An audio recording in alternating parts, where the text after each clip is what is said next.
3 new books are available now from Dr. James Merritt. 52 Weeks Through the Bible. View Scripture afresh and fall in love with a book that changes everything. 52 Weeks with Jesus for Kids, a new devotional just for children. And 52 Weeks with Jesus Study Guide. This guide is the perfect resource to help you engage with the topics found in the bestseller, 52 Weeks with Jesus. All 3 of these new books are available now from Touching Lives. Call 800-413-1131 or visit touchinglives.org. Today on Touching Lives. He said, those who are wise will shine like the brightness of the heavens, and those who lead many to righteousness like the what? Stars, forever and ever. You've got a job as a follower of Jesus Christ. You are to shine. Your light is to shine. Your light is to shine such a way, so bright, it is to glow in such a different way from everybody around you that people will see the light of Christ shining in you. Teaching people everywhere who Jesus is and why they need him. This is Touching Lives with James Merritt. Scientists now tell us, they've estimated that if you count all of the stars and all of the galaxies in our entire universe, I want you to listen to this, they estimate there are 1 billion trillion stars. That's not 1 billion stars, that's not 1 trillion stars. They tell us there is 1 billion trillion stars. And yet of all of the billion trillion stars out there, maybe the most famous and the most celebrated astronomical entity in history is what we call the Bethlehem Star. I don't know of any star in history that has been talked about and studied about, sung about, had music written about, thought about, especially at Christmas time, than this star. I mean, you think about it. Beginning around the 3rd week in November, the star starts popping up everywhere. I could go to a lot of your homes tonight. You could show me your Christmas tree. Many of you have a star at the top of your tree. We all get Christmas cards. How many Christmas cards did you get this year? And embossed somewhere on that card was this star. You go to any nativity play or any nativity set, you're going to see that star. I mean, the star is just ubiquitous. It's everywhere. A lot of Christmas carols talk about the star. Some Christmas carols are all about the star. You may remember the famous song, We Three Kings. And I don't know whether you realize this or not, if you've ever sung that song, you're not just singing about this star, you're actually singing to this star. Maybe you remember these lyrics. Star of wonder, star of night. Star with royal beauty bright, westward leading, still proceeding. Now you're talking to the star. Guide us to thy perfect light. Now, if you think we celebrate the star, let me tell you this. If you really want to celebrate this star, if you're really into this star, you ought to go to Bethlehem at Christmas. Now you talk about celebrating the star. Let me give you an example. If you were to go to Bethlehem, if you could get on a plane and fly tonight and be at Christmas in Bethlehem tomorrow, number 1, you could stay at the Bethlehem Star Hotel. Number 2, you could shop at the annual Christmas market. You care to guess which street it's on? Star Street. Listen to this. You can have a latte at Stars and Bucks Cafe. Or, some of you have been with me, you go to Manger Square, you know what you'll find all over the pavement and all over the walls? You will find this Bethlehem Star. It's everywhere. Now, this raises a big question to me. Why is this star so prominent? Why are people so curious about this star? Why is it every Christmas we're drawn back to this star? Why do people write music about this star? Why do we still say it is a star of wonder? And I'll tell you why that really does, I find that incredible. This star is only talked about one time in the whole Bible. It's only mentioned in one chapter in the Bible, and in that chapter it's only mentioned really 2 or 3 times. And yet it is a part of a very fascinating story. And if you'd like to read this story with me, if you have a Bible or an iPad or a smartphone, I want you to turn to a gospel called Matthew. There are 4 gospels in the New Testament: Matthew, Mark, Luke, and John. I want you to turn to Matthew chapter 2. And while you're turning it and looking at this, we all know the story, or if you may not remember it, but you will very soon. This whole story revolves around some men that we call wise men. The Bible calls them Magi. We're going to read in Matthew chapter 2, picking up in verse 1. After Jesus was born in Bethlehem in Judea, During the time of King Herod, Magi from the east came to Jerusalem and asked, "Where's the one who has been born King of the Jews? We saw his star when it rose, and we have come to worship him." After they had heard the king, they went on their way, and the star they had seen when it rose went ahead of them until it stopped over the place where the child was. And when they saw the star, they were overjoyed. Now, you may remember the story. We call them wise men. They're actually called magi. The word magi gives us an English word. You can figure out what it is. It gives us the word magic, magical, magician. And the reason why they were called magi and the reason why they were called wise men is because they were stargazers. They were astrologers. They were experts in studying stars. They were experts in studying constellations. Today we would call them astrologers. Now, back in that day, astronomy and astrology were a part of the same overall study. They were kind of hand in hand. They were kind of joined at the hip. Well, these men had come from what we would call today Iraq, modern day Iraq. Back then it was known as Babylon. These men had come from the east, and they had come to Israel, and they were looking for a baby. And they were looking for a specific baby, a baby that was going to be a king of the Jewish people. Now the question is raised, well now, how did they know anything about a biblical prophecy about a baby being the king of Israel? Well, you have to remember that if you don't, I'll refresh your memory. In 600 BC, after being in the promised land for hundreds of years, the nation of Israel was actually defeated by the Babylonians. And they took over. And they deported many of the Jewish people from Jerusalem all the way back to Babylon. Well, these stargazers not only studied the stars, but they were also read about any kind of sacred writing that they thought might have a clue on what stars might mean. So it's very obvious that they were very familiar with biblical prophecies that dealt with stars, and there was one biblical prophecy in particular they must have known about, and it's found in Numbers chapter 24. Where it says a star will come out of Jacob, that is the land of Israel. A star will come out of Jacob, and a scepter, that's what a king holds, a scepter will rise out of Israel. Now these men were wise enough to add two and two together, and they said, wait a minute, wow. Evidently there's going to be a star that's going to be like a sign in the sky, and this star somehow is connected to this king. So when we see this certain star, we're going to figure out, okay, this king evidently must have been born. Now before we get into the story, and it won't be very long, and the message will be very brief, but before we do that, I know some of you are probably sitting there thinking what I would be thinking, and that is, so what was this star?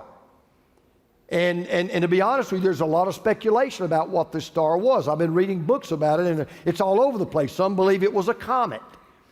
Some believe it was what's known as a supernova. Some believe it was a certain alignment of the planets, Jupiter, for example, with a couple of other planets that made this bright light in the sky. We don't really know what the star was. However, God didn't need a star to guide them to this baby. He could have used a pillar of fire. He could have used just a bright light. He could have even used an angel. He could have just spoken a deep bass voice. But he uses a star. And so realizing that, I asked myself, okay, why is the star in the story? What is so important about the star? There must be something about the star that I believe relates to you and me. And I'm going to share with you two things that this star did that I believe you and I ought to do, not just during the Christmas season, but all year round, so that we can have a maximum impact on people who do not know the Jesus that we know. Two things this star did, think about it. Number one, we should glow so people can follow us to Jesus. We should glow so people can follow us to Jesus. Now let's go back to verse 1, and here's what we read. After Jesus was born in Bethlehem in Judea, during the time of King Herod, Magi from the east came to Jerusalem. These Magi came from the east. The Greek word there literally means the rising of the sun. In other words, they came from Babylon. Now, if you get out a map and you measure the distance from Babylon to Jerusalem, you'll find it's about 550 miles. These men were so determined they were going to find this baby.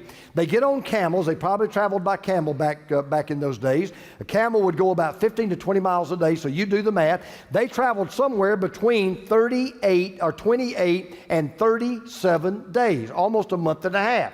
Now, they thought they should go to Jerusalem. They thought their destination was Jerusalem. Why did they think that? Because Jerusalem was the city of kings. It was known from 1000 BC to 600 BC as the royal city of David. So from the first millennium BC until the kingdom dissolved in the 6th century, it was known as the city where kings would go to reign. they would have been hopelessly lost from the very beginning. They would have never gotten anywhere they needed to go except for one thing.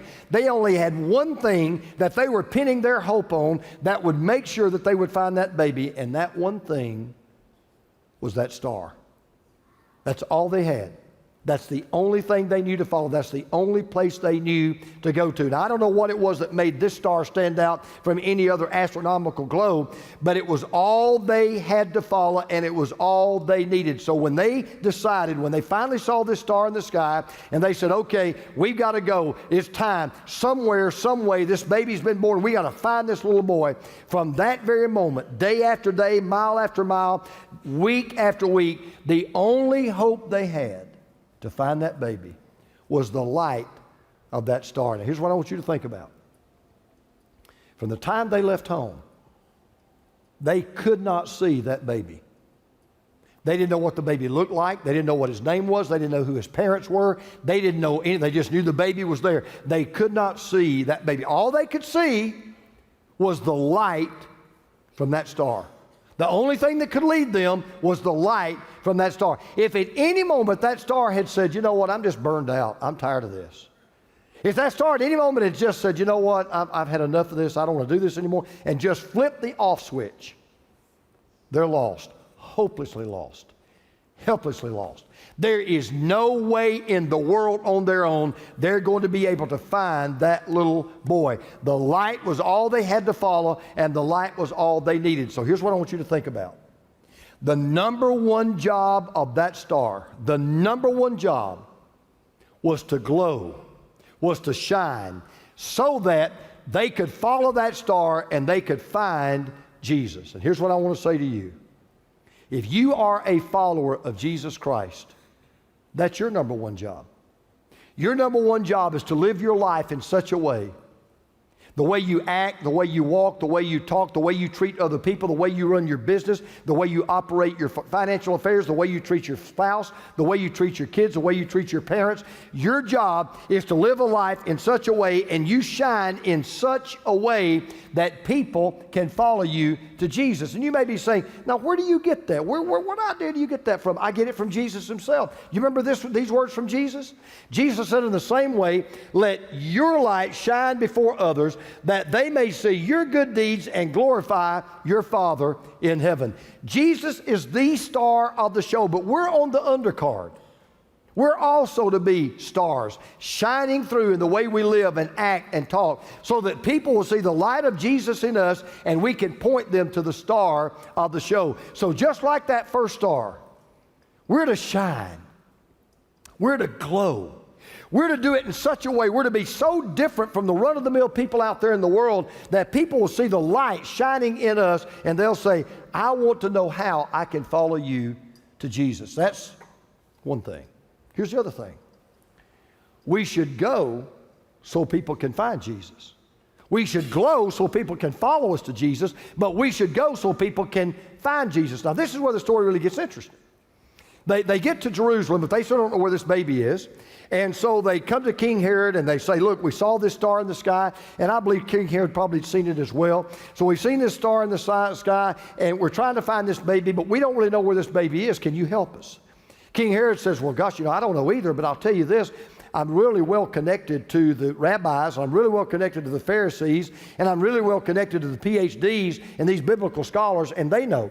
So King Herod calls in these Pharisees and these priests and these rabbis, and he says, hey, they're looking for this king. They're looking for this new messianic king that's supposed to be born, the king of the Jews. And they say, oh yeah, we know exactly where the child's supposed to be born. Really, where? In Bethlehem. How do you know? Well, Micah chapter 5, verse 2, Micah prophesied that this baby would be born in Bethlehem. Even though they can find Bethlehem, they are still totally out of luck unless something miraculous happens. And what happens? Once again, the star comes through. Because the star doesn't just glow. Now we're told when they walk out of that palace and they start to Bethlehem, in effect, the star said, hey guys, follow me. Just keep your eyes on me. I'm going to take you exactly where you need to go. I'm going to take you to where I was created to go before you even were born in this world. And so here's what we read in verse 9. And after they had heard the king, they went on their way, and the star that they had seen when it rose, that is over a month and a half ago, went ahead of them until it stopped over the place where the child was. Now, I don't mind telling you, that's one of the most incredible verses to me in the Bible. I don't understand it, I don't get it, and I can't totally explain it, but we're told that the star goes to this house and it stops, almost as if it's shining a spotlight right on the very place where this little boy was born. Now, the reason why I don't find that hard to believe, and the reason why I find that really kind of what we would expect to find is this. If you ever go to a Broadway play or you go to a musical and they have a spotlight, who do they always shine the spotlight on? Always. The star of the show. That's who gets the spotlight. That's who's in the spotlight. So it doesn't surprise me that this star comes to this house and says, hey, psst, he's right there. Right there. There, right there. He's right there in that door. You say, oh, that's an account. That just sounds far-fetched to me. Well, maybe you missed something that we read a while ago. In fact, I bet you did, because I missed it almost all of my life till I studied for this passage. You see, that was no ordinary, whatever it was, that was no ordinary star that led these men to Bethlehem. You say, well, what do you mean? Do you remember how they described the star back in verse 1? If you don't, let me show you again. They said, where's the one, they're talking to King Herod, where's the one who has been born King of the Jews? We saw, what's that word? Say it out loud. His. Not a star, not some star, not the star. We saw his star. It was his star where it rose and have come to worship him. That star was his star. God put Jesus' name on that star above every other star. And from the time that star was created for one purpose and one purpose alone. Go where Jesus was and lead these men to follow him and find him.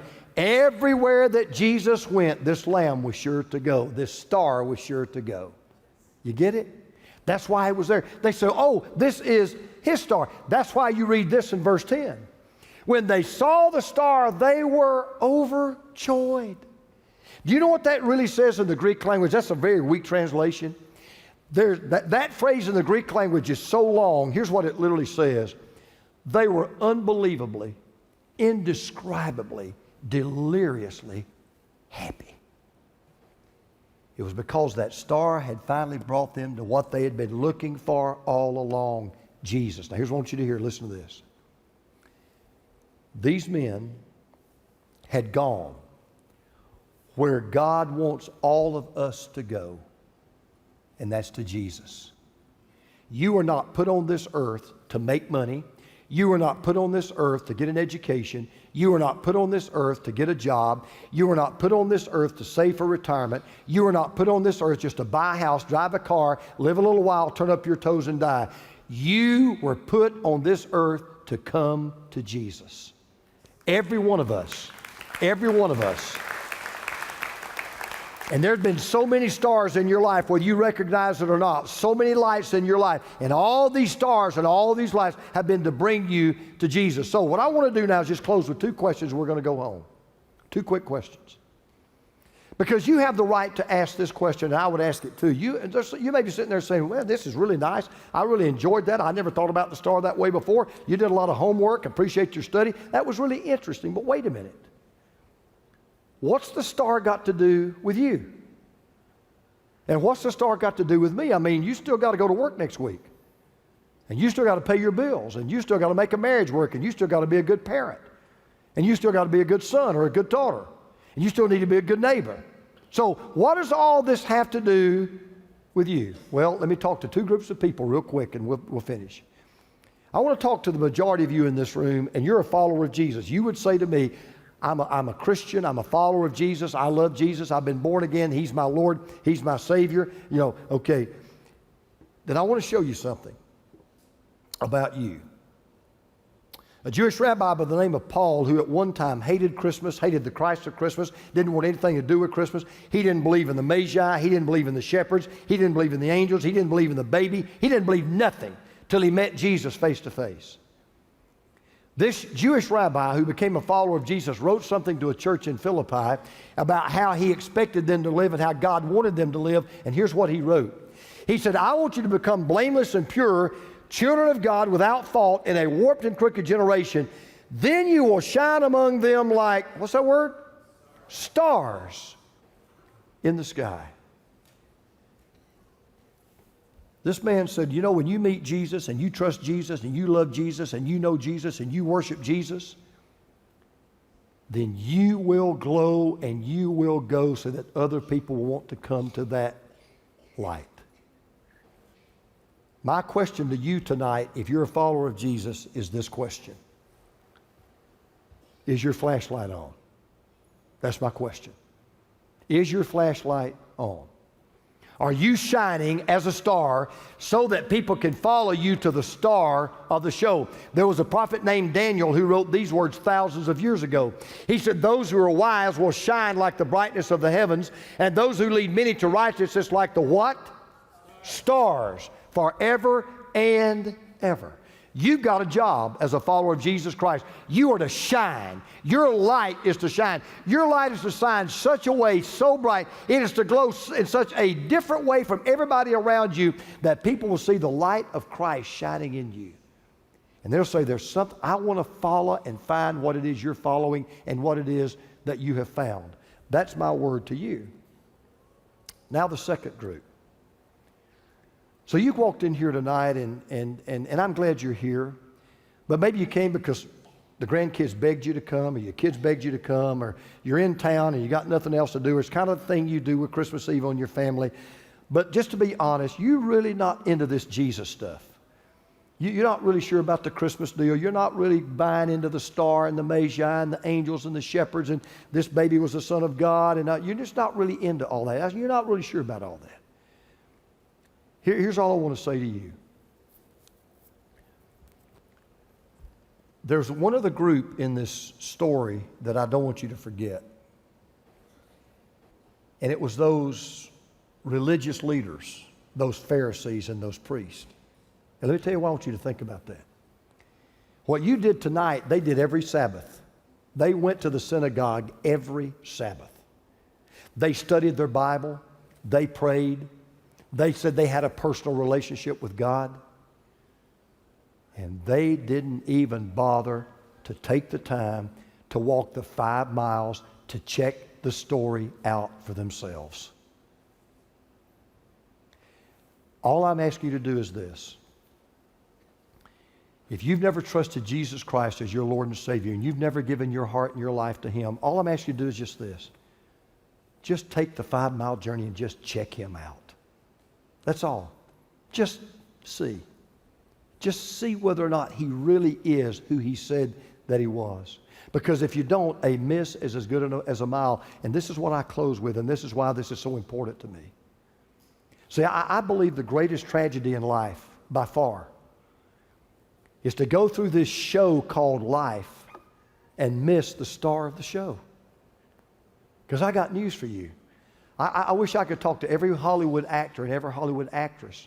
I wish I could talk to every millionaire and every billionaire. I wish I could talk to every dictator and every ruler and every president. I wish I could talk to everybody and anybody that's got power and money and influence. You know what I would love to tell them? You're not the star of the show. Jesus is the star of the show. So I'm just telling you this, and then we're going to pray.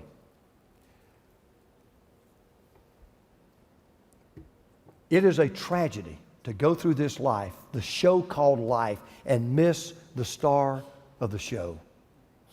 Because this Jesus, that little baby, that those wise men, those Magi, that little baby that they traveled 1.5 miles, 550 miles, and oh, by the way, when they got there, the first thing they did was get on their knees and worship a 2-year-old boy. And the reason why they did that is because that baby is no ordinary baby. That baby is the Jewish Messiah. That baby is the Savior of the world. That baby is the Lord of the universe. That baby is the King of Kings. That baby is the star of the show. That baby is the star of Christmas. And that baby wants to be the star of your heart. For most of us, there's been at least one person in our lives whose faith we've admired, even depended on. There's that one person we always reach out to when we need prayer or advice. But did you know that you can be that light for someone else? It's not as hard as you might think. Call Touching Lives today at 800-413-1131 and let's pray together as you determine to let your light shine. Hey, I'm James Merritt, and this is my beautiful wife, Teresa, together with our grandchildren. That is Presley, and that's Connor, and that's Cassidy, and this is Harper. We want to wish you a very Merry Christmas from the entire staff at Touching Lives. Yeah, we hope and pray that this Christmas season is filled with the joy of Christ for you and your whole family. Our number one priority here at Touching Lives is to preach the gospel to lost people all over the world. And there's just no better time than Christmas to share the love of Jesus with a world that needs Jesus. 2016 has been a very challenging year for Touching Lives, but we believe God has great things in store for this ministry as we head into this new year. As in years past, we've been blessed with a tremendous matching grant opportunity during the month of December. And we'd like to invite you to partner with us by making a special financial investment into the life-changing work of Touching Lives. In order for your gift to be eligible for the matching grant, it has to be postmarked by December 31st of 2016. So please consider sending your gift today. Teresa and I thank you in advance for your help with this year's matching grant campaign. Your generosity is such a blessing. Thank you from the bottom of our hearts for your support of Touching Lives. Thank you for watching, and always remember, Jesus is the reason for the season. And grandkids, what do we say? Merry Christmas! Merry Christmas. Just as the star led the wise men to Jesus, God is still shining the light on His Son today. One of the ways is through ministries like this one. And when you partner with Touching Lives, together we are sharing the gospel of Christ online, on television, on social media, YouTube, and Apple TV, even through our new app for mobile phones. Thank you for your faithful prayers and financial support. Merry Christmas from all of us at Touching Lives.